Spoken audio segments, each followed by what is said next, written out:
Okay. A base. Gimel. Listed again. A No, Gimel. it's probably the same A, book. um, if one brings his bull into another's yard without permission and the other person's bull gores it or the other person's dog bites it, it is exempt. It gores the other person's bull, the owner of the goring bull is liable. If it falls into his pit and makes it water foul, he is liable. If Wait his a second. father is Wait a second. Oh, I see what you've done. You were in hay base. Okay.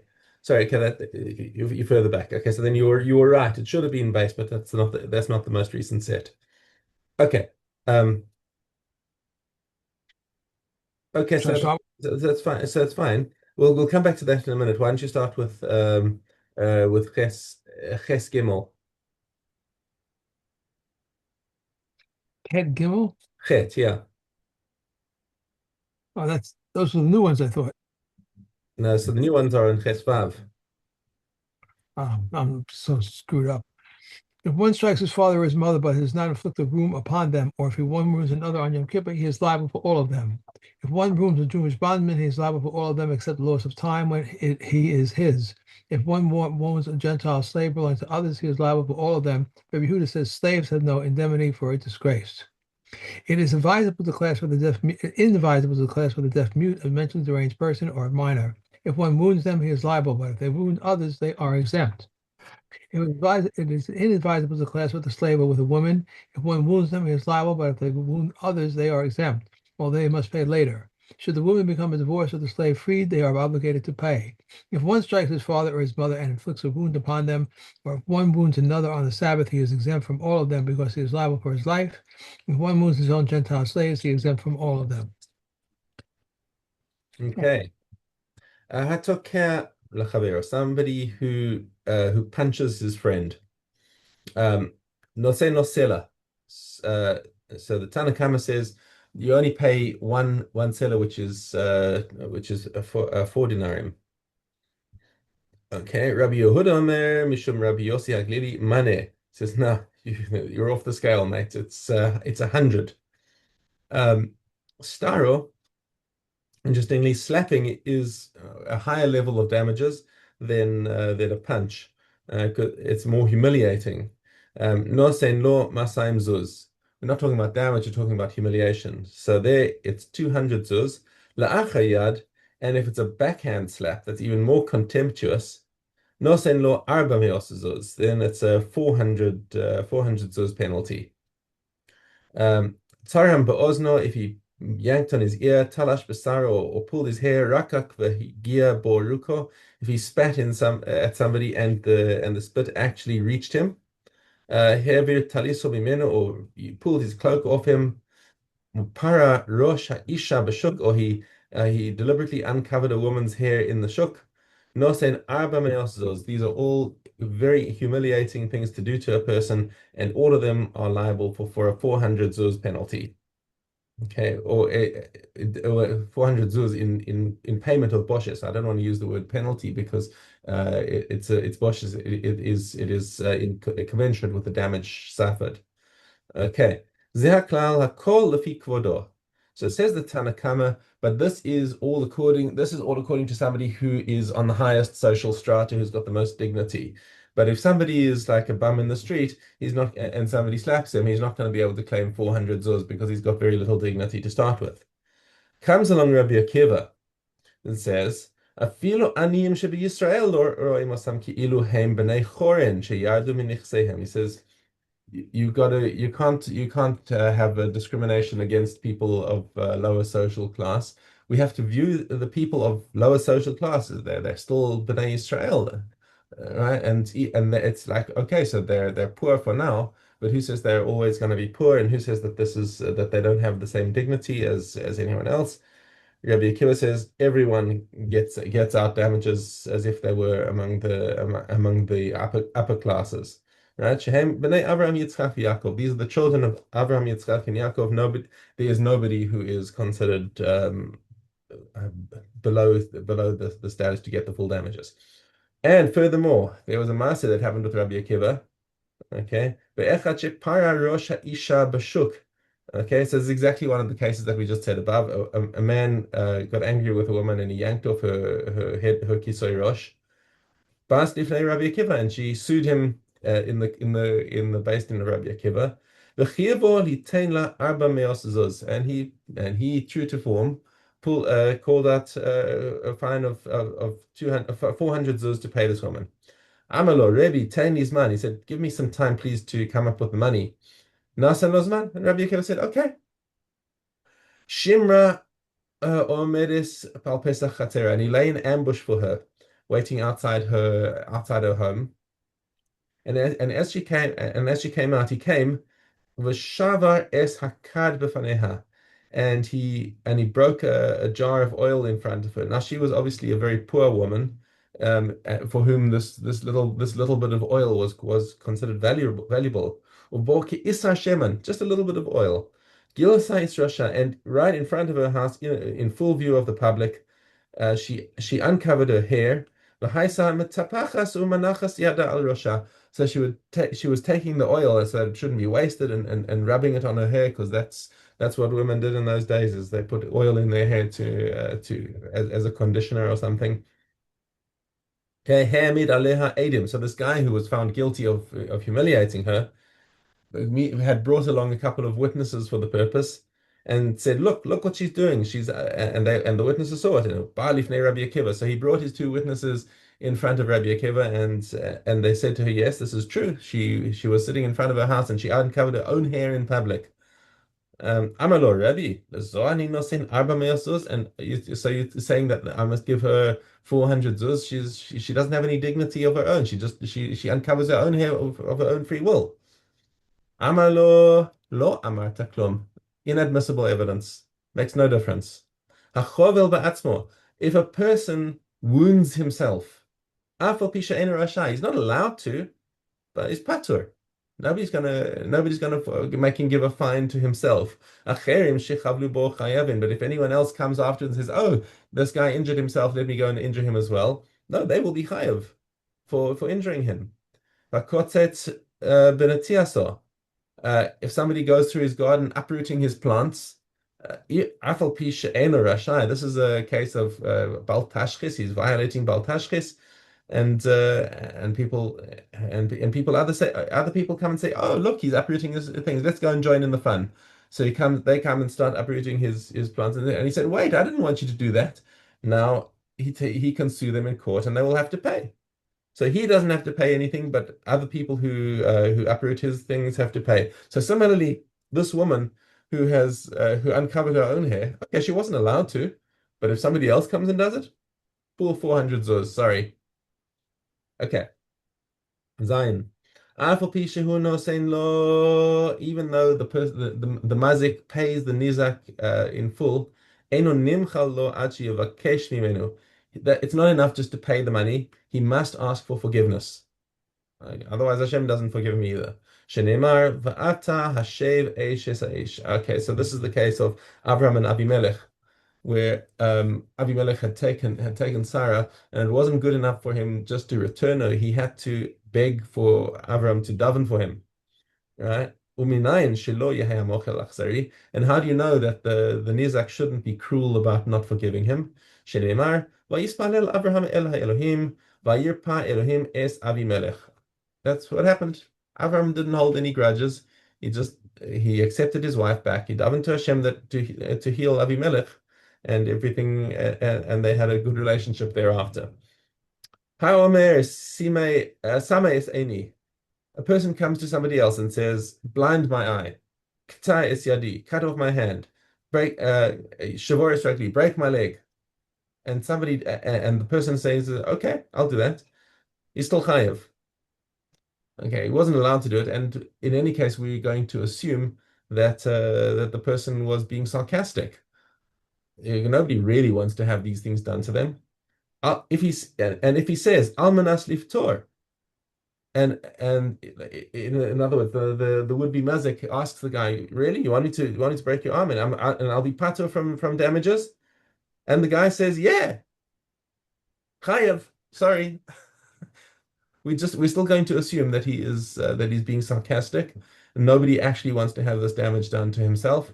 And no, you should not ever injure somebody, even if he says that you'll be chayav, or that you'll be pater. Christ, Ksusi, Shvoris Kadi. He says, tear my clothes, break my cud, my jug. These are no longer his a personal injury. These are now his assets, right? And if he and now the mazik says, look, are you gonna hold me liable? Are you gonna make me pay for these things? I said, no, no, no. Okay, fine. Now you patter. Because now he's given you permission to do it and say, I'm not holding you liable for it. Pater. Ase kain leish ploni. Now, what happens if Reuven tells Shimon, Levi's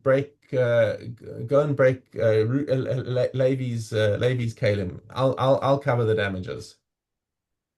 And he says, it'll be on me. So I mean, if you scale this up, you can say that basically you're hiring a muscle to go and beat up somebody or do damage. And he's saying, no, no. Even if you caught, I'll be the one with the money. Almanas liftor chayav. Sorry, you can't be a shaliach of somebody for a davar aveira. So the guy so Shimon who accepted Reuven's mission to go and damage Levi's things, Shimon's the guy who's going to be chayav because he's the guy who did the damage, and he can't say no, no, but Reuven said he would pay. Sorry, you were the one who did the damage. The court's going to hold him liable. They're not going to hold Reuven liable. Although they'll probably find some way to punish him for inciting him, but it's not. But the actual damages come comes through. Okay. Bain begufo, bain b'mamano. And it doesn't matter whether he's doing personal damages or damages to his property. Okay. Perek tes, Mishna Aleph, gozel eitzim v'asan kalim. What happens to when a gazlan or a ganav steals something and now changes its form? If he's still got the original item in his possession, then he has to return the original item. Okay, no matter whether it's improved or not improved, or he just has to return the original item. So let's say he stole a sheep, and the sheep fell and broke its leg, then he can say, "Oh, here's your sheep back. Sorry, broke its leg." Okay, so he might be chayav for the nezik of the broken leg, but he has to return the sheep, the original sheep. However, if he does something to the stolen object that changes its form, then the chiyuv gets turned into a monetary chiyuv. He gets to keep the modified object, and he has to pay back what the animal was worth at the time that he stole it. So we'll see that explicitly in the Mishnah now. So Agozel eitzim v'asan kalim. He stole wood and turned it into a chair. Okay. Tzemer v'asal begadim. He stole wool and turned it into clothing. Mishalem kashas gazela. He must pay the amount of money that the wool or the wood was worth at the time that he stole it. Gazal paramil beres. Now, even if he stole a pregnant cow, the yalda, and it gave birth while it was in the possession of the thief, or a rachel tauna, or a sheep that was full of wool, ugazaza, and he sheared it. So now that both the event of the birth or the shearing have changed this from a pregnant cow or a laden sheep into a non-pregnant cow with a calf and a sheep with wool. Okay. Mishalem demei para haomedes leleid, demei rachel haomedes ligazes. So he has to. So now what he has to do is the original cow and the original sheep are still actually the original cow and the original sheep. So what he has to do now is he has to return the original object, so the cow. But now the cow is worth less because now it's not pregnant anymore. So what he has to do is he has to pay the difference of what the cow was worth when it was pregnant, and the calf the ganav actually gets to keep. And the same thing with the wool. The wool was not wool before. It was just stuff on a sheep. Okay, he has to pay back the sheep and pay the difference between what the sheep was worth with the wool and what the sheep was worth without the wool, and he keeps the wool. So he added the effort of shearing it, and he gets to keep the wool. A lot of these things, by the way, are because of takanas hashavim, people who want to do teshuvah. Because why is the Ganav paying him back? It's because he feels bad about this whole situation and he wants to make right. And we don't want to make it too difficult for somebody to do teshuvah.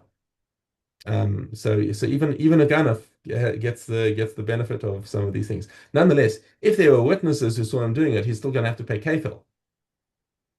So that's not all in his favor. But if he wants to do teshuvah of his own accord, then it actually goes pretty leniently on him. Okay. Gazal para v'nis abra etzlo, the Yalda. Rachel v'nit ana etzlo ugazaza. So once again, if he stole the cow and while he was holding on to it, it became pregnant and it gave birth, or a sheep and the wool grew on the sheep and he sheared it, nonetheless, he Meshalem Kashasa Gazela. He only has to pay whatever the animal was worth at the time that he stole it. General rule, Kola Gazlanim Meshalmim Kashasa Gazela. They only pay at the time of the theft. Okay, now we can go back to Hey Base.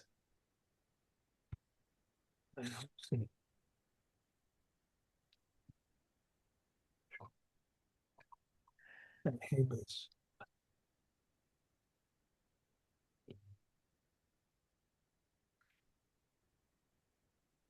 Okay.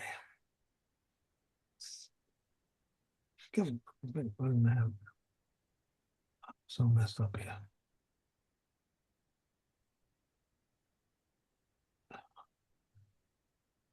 I can't believe this. Hey base. Okay. You had your bookmark in there just a minute ago. Get out of course. So hey base. Okay. Hey, come on. Hey base. What's going on here? Something's not right. Hey base. If a potter brings his pots into another's yard without permission, and the other person's animal breaks it, he is exempt. If it is injured by them, the owner of the pots is liable. And the pot, if he brings them with permission of the owners, the yard is liable. If one brings his produce to another's yard without permission, and the other person eats them, he is exempt. If he is injured by them, the owner of the produce is liable. If he brings them to permission, the owner of the yard is liable. If one brings his bull into another's yard without permission, and the other person's bull gores it, or the other person's dog bites it, he is exempt. If it gores the other person's bull, the owner of the goring bull is liable. If it falls into his pit and makes it waterfowl, he is liable. But if his father or his son was in it, he pays ransom. But if he brings it with permission, the owner of the yard is liable. Rabbi Rebbe says in no case is liable unless he accepts to watch. If a bull aims for another bull and strikes a woman, causing her to abort, its owner is exempt from paying the value of the fetus. But if the person aims for another person and strikes a woman, causing her to abort, he pays the value of the fetus. How does one pay the value of the fetus? We appraise how much the woman was worth before giving birth and how much she's worth since the birth gave birth. Says Reb Shimon ben Gamliel, it's so when the woman gives birth, she increases her value. Rather, we appraise how much the fetus was worth and he gives it to the husband. If she has no husband, he gives it to her heirs, and if she had been a slave who was freed or a proselyte, he is exempt. If one digs a pit in a private domain and sends it open into a public domain, or That's it. That's it. Okay. okay, all right. So I gotta put this right over here. Yeah. Okay, hey. Okay. Get in Gestes.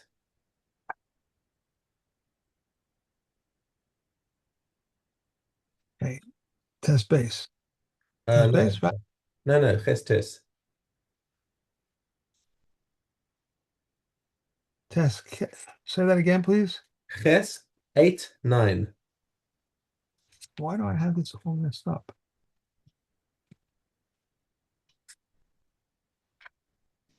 Okay. Test. Yeah. The numbers are wrong in here. I don't know what's wrong with it. Numbers are wrong. Okay. One who divorces his wife and then lodge with him in an inn. Beis Shammai said she does not need a second get from him. Beis Hillel, however, says she needs a second get from him. When she divorced from the Nisuin. They agree that if she was divorced from Emerson, she does not need a second get from him because his heart is not close to her. If a man married a woman on the basis of a bald get, she must leave both of them, and all of these procedures apply to her. A bald get may be completed by anyone. These are the words of Bananas. If Akiva says no one may complete it except for relatives who are qualified to justify elsewhere. What does a bald get? Any of those whose bindings are more than a witness. Okay. More? Okay, one more. We have Test Olive. If one divorces his wife and said to her, "You are permitted to every man except so and so," Reb Eli permits her. The sages, however, prohibit her. What shall she do? He must take it from her and give it to her again, and say to her, "You are permitted to marry every man," and he wrote it inside it, although he subsequently erased it. It is void. Okay. Nida, Nadarim. Gimel base. What are hyperbolic neder? A person said, Kohen, unless I have seen this on the road like those departing from Egypt, or unless I have seen a snake-like beam on the olive press. What is unwitting nadarim? A person said, if I ate or if I drank, if he remembers that he ate or drank, I eat. If I eat, if I drink, and he forgot and he ate and drank for a person, said, I may make, I Kohen and my wife benefiting from me because she saw my purse, or she beat my son, and it was discovered she had not beaten him, and it was discovered she had not robbed him. Person upon people eating figs, and he said, they are Korban to you. And he turned out to be his father and brother, and there were others with them. Beit Shammai said they are permitted, but those with them are forbidden. And Hillel, however, permits. However, both are permitted. Okay. When Nadarim with conditions unacceptably avoided filled, his friend vowed in order that he eat with them, but he took ill, and his son took ill, or he was held back by a river. These are Nadarim with conditions unavoidably fulfilled. One make a net of murderers, robbers, or illegal tax collectors, that is truma, Tamora, even though it's not Truma. They belong to the royal house, even though they do not belong to the royal house. Beit Shammai says one may make any nether, but not an oath. Beit Hillel says even an oath. Beit Shammai says he does not volunteer to make a nether, but Hillel says, however, he may even volunteer. Beit Shammai says only what is forced to vow.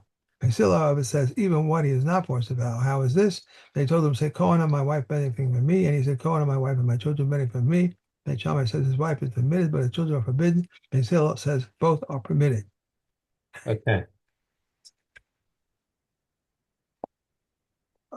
Erevin. And then we have Test Dalit. A secondary store built upon two houses or bridges under which the road passes, one may carry beneath them on Sabbath. But they are the words of Rabbi Huda, but the sages prohibit. Rabbi Huda said also, we may make an error for an open alley, but the sages prohibit it. And one who finds the tefillin should bring them by pair by pair. We've given themselves 2 by 2, and what do these words apply? To old ones, but not for new ones of them. If you found them tied in pairs of bundles, you must wait for them until dark and bring them in. But in a time of danger, you may cover them and leave. Reb Shimon says his hands them to his friend, and his friend to his friend, until he reaches the outermost courtyard. So too his child he hands to his friend, and his friend to his friend, even if they are 100. Rabbi Yehuda says a person may hand a barrel to a friend, and his friend to his friend, even beyond the Tehum. He said to him, this should not go further than that beat of the owners. Okay.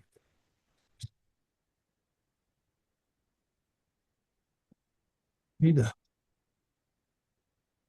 Gimel Zion. A woman who miscarried on the 40th day need not be concerned for a child. If she married miscarried on the 41st day, she must observe the 2 laws for a male, female, and a nida. Rabbi Israel says if one miscarried on the 41st day, she must observe the 2 laws for a male and a nida. If she miscarried on the 81st day, she must observe the 2 laws for a male, a female, and a nida, for a male embryo is completed by the 41st day, and a female embryo is completed by the 81st day. But the sages say concerning both the creation of a male embryo and the creation of a female embryo, this one and that one both require 41 days. The daughter of Kuthans are considered needers from their cradle.